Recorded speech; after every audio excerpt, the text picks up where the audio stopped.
go home time. Wow. After ilang days tayo dito? After more than 2 weeks dito sa Thailand and we're going home.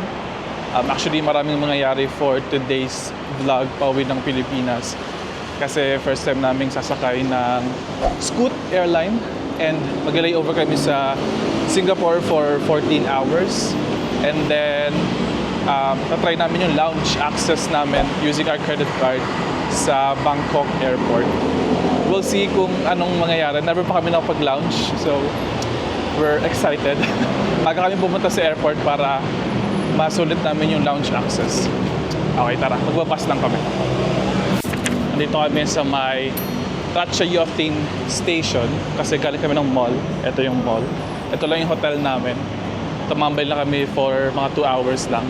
Pero bababa kami dito kasi magbabas kami from here to Phaya Thai. And then from Phaya Thai mag-BTS tayo or ARL pala yun, hindi PTS. ARL or Airport Rail Link papunta ng airport. Rekta na yun. Ano oras na?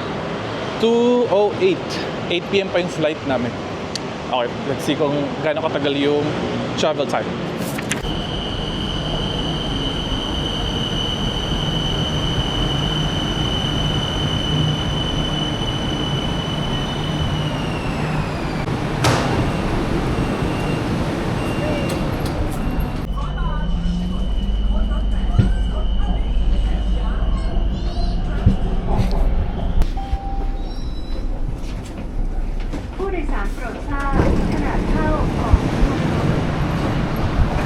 From here sa BTS, mag-transfer tayo to ARL or Airport Rail Link.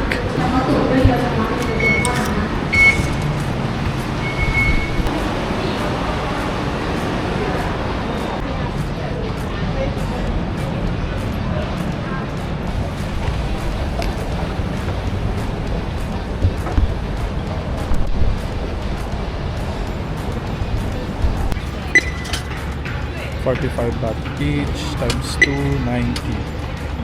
Diretso ng airport. So 1 up.